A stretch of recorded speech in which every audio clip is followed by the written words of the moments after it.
ये 9th का chemistry है, पहला चैप्टर। ये क्वेश्चन पिछले कुछ पार्टों से आ रहा है, चूँकि लंबा क्वेश्चन है, एग्जाम में इतना लंबा नहीं पूछता है। अगर पूछ देता है तो इसको शॉर्ट करके लिखा जाता है, लेकिन समझना तो होगा डिटेल में।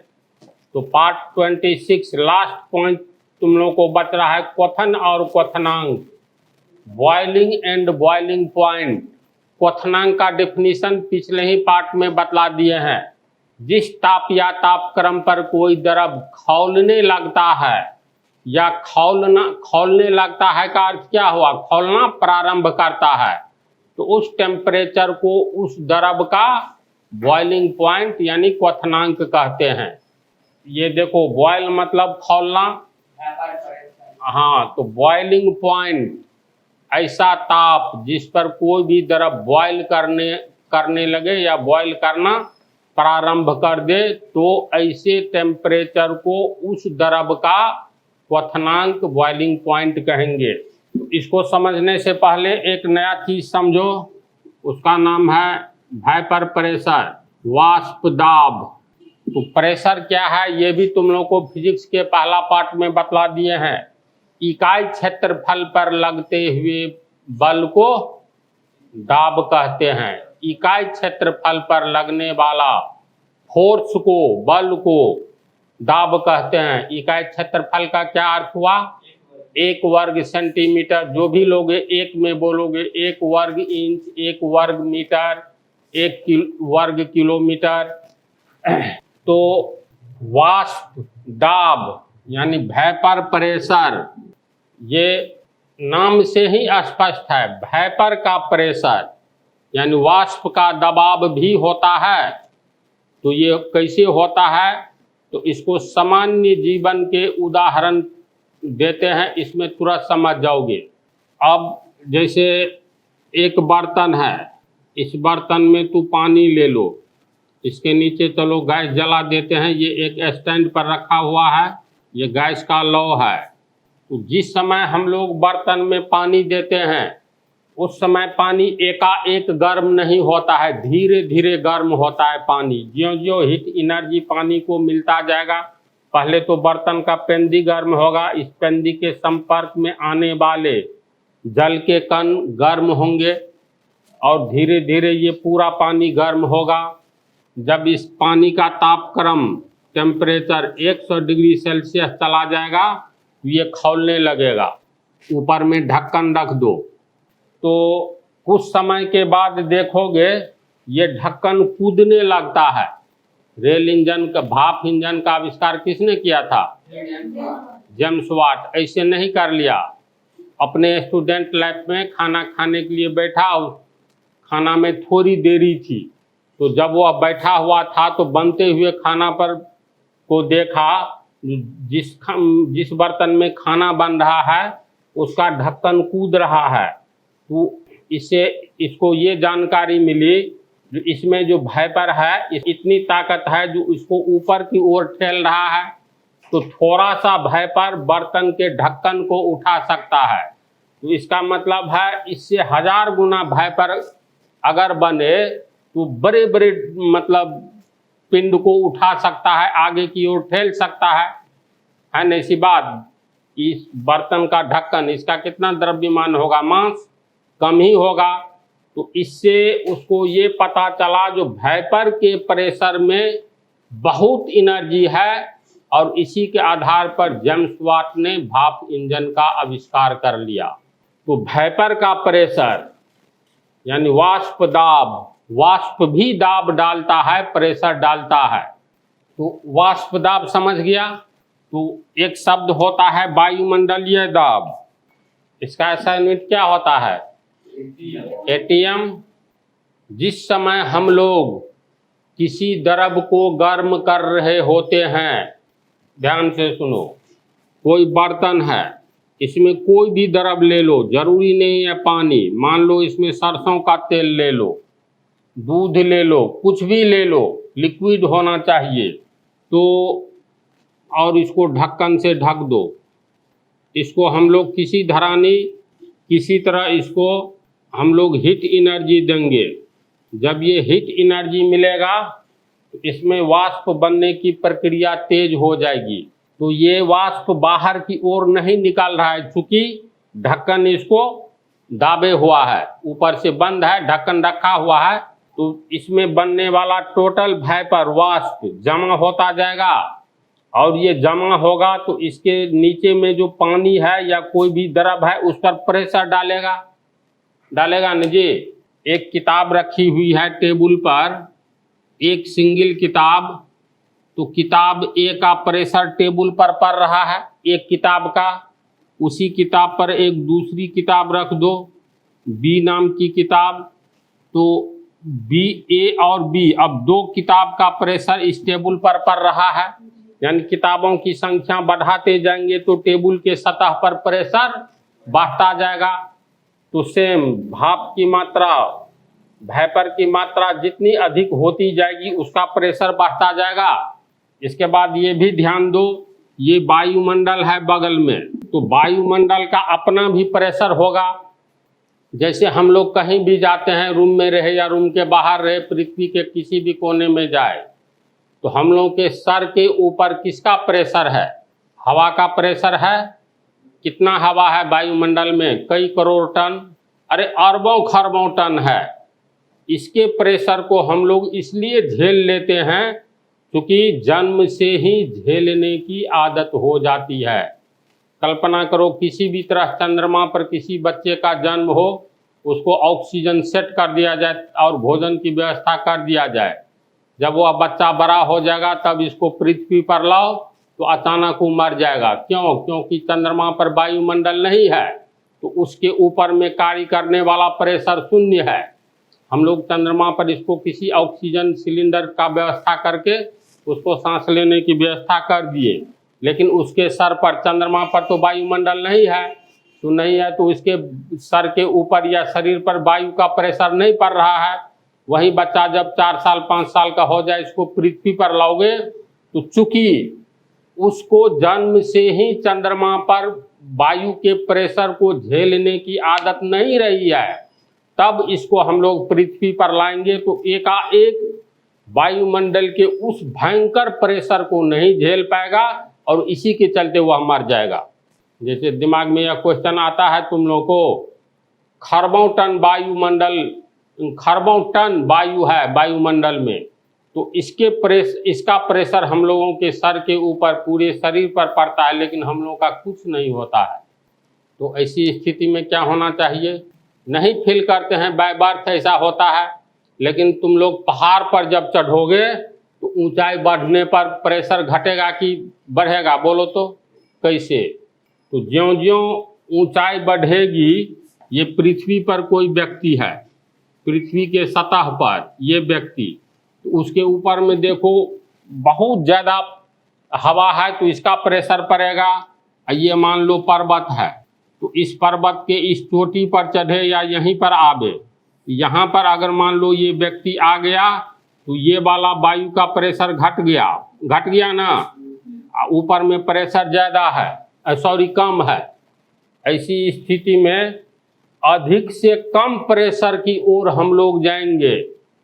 तो इतना ही समझ लो, हम लोग पृथ्वी पर रहते हैं तो हम लोग के शरीर के भीतर किसका प्रेशर है?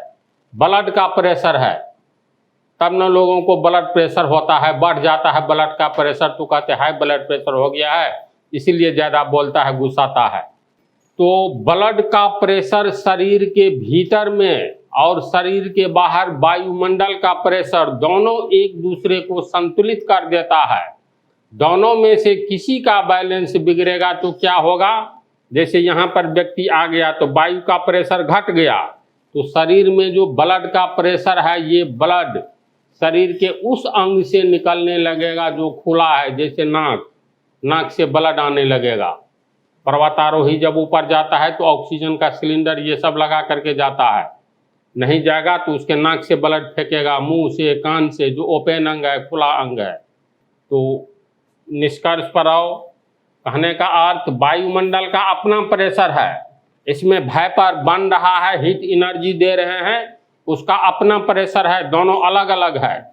जब मान लेते हैं 25 ATM वायुमंडल का प्रेशर है। ये प्रेशर बढ़ते बढ़ते जब द्रव के ऊपर जो वेपर बन रहा है, हीट एनर्जी दिए जाने के कारण ये प्रेशर जब वायुमंडल के प्रेशर के बराबर हो जाएगा 25 atm, तब ऐसी स्थिति में ये द्रव खौलने लगेगा, यानी अपने क्वथनांक को प्राप्त कर लेगा, बॉइलिंग पॉइंट को प्राप्त कर लेगा। वेपर का प्रेशर वायुमंडलीय प्रेशर के बराबर हो जाता है, तब कोई भी द्रव खौलने लगता है, बॉयल करने लगता है। पूछो, कुछ और पूछना है तो। वायुमंडलीय प्रेशर जितना बर्तन लगेगा उतना वेपर प्रेशर। इसको तो हम ढक्कन से बंद कर दिया है ना। कुकर में क्या होता है, कुकर में खाना जल्दी क्यों बन जाता है मालूम है? जैसे ये मान लो कुकर है, कुकर तो बंद रहता है ना, इसमें एक लगी रहती है सीटी। सीटी देखना मतलब बर्तन को जिस समय हम लोग धोते हैं सीटी को हटा देते हैं, और सीटी में छिद्र भी होता है। ये चलो सीटी है, इसमें पानी और चावल हम लोग दिए हैं भात बनाने के लिए।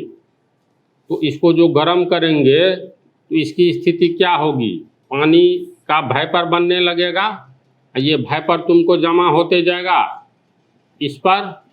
ये लगातार हीट एनर्जी मिल रहा है, इसीलिए वेपर वाष्प बनने की प्रक्रिया लगातार जारी है। और वाष्प तो बन रहा है लेकिन जगह ऊपर में सीमित है। तो इसका मतलब है इस वेपर का प्रेशर बढ़ रहा है किस पर? इस पानी में जो चावल है, प्रेशर बढ़ेगा तो यही प्रेशर जो है चावल को तुरंत सिद्ध करके भात के रूप में बदल देता है। और जब बहुत अधिक हो जाता है, अब इसको रहने के लिए जगह की कमी होती है, तो अंत में यही एक्स्ट्रा जो होता है, तो अगर सीटी नहीं लगावे तो ये प्रेशर के चलते, वेपर प्रेशर के चलते ये ब्रस्ट कर जाएगा। इसीलिए सीटी की व्यवस्था बनी रहती है, ताकि अधिक प्रेशर बनेगा ज़रूरत से ज़्यादा, जो खाली आयतन में नहीं एडजस्ट करेगा।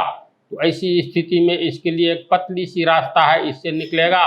जब ये निकलेगा तो ये सीटी, कुकर सीटी देने लगेगी। तो बतलाना ये चाहते हैं वाष्प का दाब, वेपर प्रेशर समझ गया। कोई भी द्रव कब खौलता है यानी अपने क्वथनांक तक पहुंचता है, जब उस द्रव का वेपर का प्रेशर यानी वेपर प्रेशर वायुमंडलीय दाब के बराबर हो जाता है, तो वह द्रव खौलने लगता है, अर्थात वह अपने क्वथनांक को, बॉइलिंग पॉइंट को पा लेता है। वायुमंडलीय दाब हर एक वस्तु पे अलग अलग नहीं, एक समान लगेगा। वायुमंडलीय दाब ऊंचाई बढ़ने पर घटता है, क्योंकि ऐसे भी जैसे मालूम है ना, एक चीज और देखो तो, जैसे तालाब में या समुद्र में यहाँ पानी है, यहाँ तक समुद्र तो विशाल राशि है न पानी का, या तालाब ही, तो यहाँ पर कोई मछली है, एक मछली यहाँ है, तो इस मछली के ऊपर कम पानी है, कम पानी का प्रेशर है, इस पर बहुत पानी का प्रेशर है। तो इसका मतलब यहाँ से देखो ऊंचाई बढ़ रहा है ना, तो ये ऊंचाई बढ़ा, तो ऊंचाई बढ़ने पर यहाँ की मछली पर के ऊपर कम पानी है तो कम प्रेशर लगेगा, और जो सतह पर मछली है उसके ऊपर विशाल बहुत ज़्यादा पानी है तो इस पर बहुत ज़्यादा प्रेशर पड़ेगा। निष्कर्ष ये, ऊंचाई बढ़ने पर वायुमंडलीय दाब घटेगा, ऊंचाई घटने पर वायुमंडलीय दाब बढ़ेगा। तो यहाँ पे वेपर का प्रेशर बर्तन के अंदर, तो बर्तन के अंदर इसके दीवार पर, सतह पर चारों ओर, तो वायुमंडलीय प्रेशर यहाँ पे वायुमंडलीय प्रेशर तो कुकर ये बंद है ना, बर्तन ढका हुआ है, तो इसके बाहर में होगा। कुकर पर तो होगा ही, लेकिन अंतर आएगा, इसमें वेपर बन रहा है तो वेपर का अपना प्रेशर होगा ना। हाँ, बर्तन के भीतर जो अपना प्रेशर होगा, वह अपना प्रेशर इस वेपर का वायुमंडलीय प्रेशर के बराबर हो जाएगा, इक्वल हो जाएगा, तब ये खौलने लगेगा द्रव, यानी नीचे में द्रव जो है अब कुदकने लगेगा, खौलने लगेगा। क्या हाँ बराबर हो जाएगा तो अंदर वाला वायुमंडलीय प्रेशर की बाहर वाला कुकर के अंदर में वायुमंडल का प्रेशर कहाँ है? ये जो हवा इतना खाली जो है अरे ये तो कुकर तू लोग कभी नहीं देखा है क्या? ऊपर से गधा पूरा बंद रहता है। उस सीटी में ये जो सीटी है उसका भी कुछ वेट होता है, 25 ग्राम 50 ग्राम। तो ये तो एक भीतर का ये पानी, अब भीतर में थोड़ी सी हवा है खाली जगह में, तो हवा तो गैस है ना, गैसों का मिश्रण। अब पीछे पढ़ चुके हो गैस की अवस्था में गैस के कणों के बीच सबसे अधिक इंटरमोलिकुलर स्पेस रहता है। तो ये वाइपर कहाँ पर जाएगा? वाइपर के सूक्ष्म कण हवा के भीतर में जो हवा है उसके कणों के बीच में खाली स्थान में समाता जाएगा। जब खाली स्थान फुल हो गया तब तो जगह नहीं रहा, तब तो चाहेगा ये बनने वाला वाइपर हम बाहर निकले। तो वेपर प्रेशर को मापेंगे किसमें? जैसे एटमॉस्फेरिक प्रेशर को यहाँ पे जो एटीएम में ही मापो फिलहाल। तो यानी कि वेपर प्रेशर हर एक कुछ का प्रेशर की माप अलग होती है ना, जैसे वोल्नी प्रेशर बतला है ना, इकाई क्षेत्रफल पर लगने वाला बल को प्रेशर कहते हैं। अब 1 वर्ग मीटर पर 10 न्यूटन का बल कार्य कर रहा है तो प्रेशर कितना होगा? 10 न्यूटन प्रति वर्ग मीटर। यहाँ पे वेपर प्रेशर 25 एटीएम लगेगा, तो बाहर में भी 25 एटीएम लगेगा। हाँ, बाहर का वायुमंडलीय प्रेशर के बराबर जब इसमें बनने वाला वाइपर का प्रेशर दोनों बराबर हो जाए, अगर 10 एटीएम बाहर में वायुमंडलीय दाब है तो ये वाइपर जो बना उसका भी 10 एटीएम होगा, तब ये क्या नहीं कैसे फिक्स? ये बहती हुई हवा का प्रेशर कम होता है और शांत हवा का प्रेशर ज़्यादा होता है। ठंडी हवा का प्रेशर अंदर में नहीं है, अंदर में तो वाइपर बन रहा है उसका अपना प्रेशर है। कुकर के चारों ओर जो प्रेशर काम कर रहा है वह वायुमंडल का प्रेशर, या कोई भी बर्तन लो उस पर वायुमंडल का प्रेशर, वायुमंडलीय दबाव काम कर रहा है। लेकिन भीतर में तो खाली जगह में हवा है तो उसका जितना ही प्रेशर होगा, जब इस हवा के कणों के बीच वाष्प के कण खाली स्थान को भरने लगेंगे खाली जगह में, तो इस वाष्प के कणों का अपना प्रेशर क्रिएट होगा, उत्पन्न होगा। समझ रहे हैं बात को? तो निष्कर्ष में क्या निकला? वायुमंडलीय दाब के बराबर जब वाष्प दाब हो जाता है, चाहे जो भी द्रव लो उसका वाष्प का दाब वायुमंडलीय दाब के बराबर हो जाएगा तो वह द्रव खौलने लगता है। तो क्वथन और क्वथनांक ये तो द्रव का ही मामला है ना, इसलिए इस जब यहाँ पे क्वथन के दिए हुआ है, क्वथनांक करेक्ट। क्वथन का इंग्लिश बॉइलिंग और क्वथनांक का इंग्लिश बॉइलिंग पॉइंट, यानी उबलना। उबलने का काम कब होगा? कोई भी द्रव किस टेम्परेचर पर उबलने का काम करेगा, बॉयल करेगा? तो अपने क्वथनांक पर। इसलिए क्वथन और क्वथनांक, किसी भी द्रव का उबलना क्वथन कहलाता है, और जिस तापक्रम पर कोई द्रव उबलने लगता है, खौलने लगता है, वह क्वथनांक बॉइलिंग पॉइंट कहलाता है। जब हीट एनर्जी बढ़ाएंगे तो कुकर में क्या होगा? हीट एनर्जी बढ़ाएंगे तो कुकर का पानी वाष्प बनेगा, तेजी से बनने लगेगा। हीट एनर्जी दे रहे हैं तो तेजी से बनेगा। कम करेंगे तो बनने, ये हम लोग हीट कम कर देते हैं तब कुकर देरी से सीटी नहीं देता है। तो ये देखो अलग से क्वेश्चन है, क्वथन या क्वथनांक या क्वथन या क्वथनांक को प्रभावित करने वाले कौन से कारक हैं? तो हीट एनर्जी है कारक, मतलब जैसे तुम लोगों की पढ़ाई को प्रभावित करने वाले कौन से कारक हैं? तो उदाहरण के रूप में बोल सकते हैं मोबाइल रहता है तो गेम खेलते हो, है ना।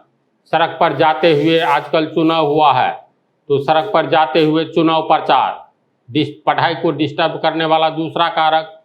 तीसरा, कोई आते हो और पढ़ रहे हो, अचानक कुछ नींद भी ले लेते हो, तो ये भी एक कारक हुआ जो डिस्टर्ब कर रहा है। इसका मतलब रात में अच्छा से नहीं सोया है, तो कारक समझ रहा है।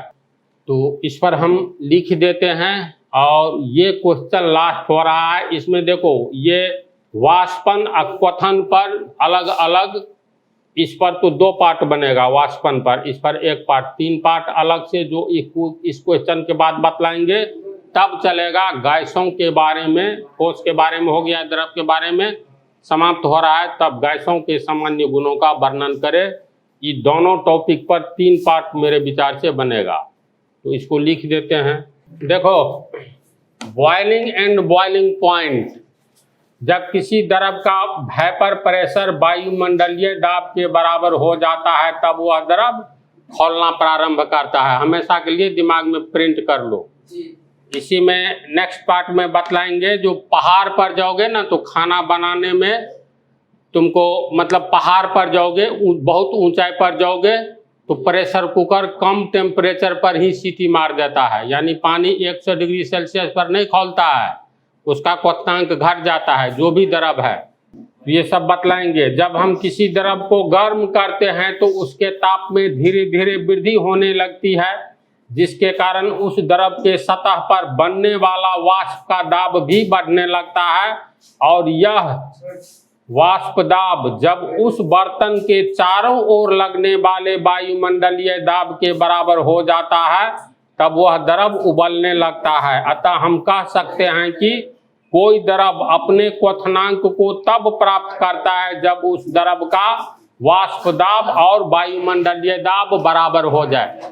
समझ गया ना? इस दोनों पॉइंट पर अलग से भी वीडियो बनेगा। इन दोनों को प्रभावित करने वाले कितने कारक हैं और उस पर कुछ उदाहरण देंगे, प्रैक्टिकल उदाहरण। तो ये क्वेश्चन समाप्त हो गया।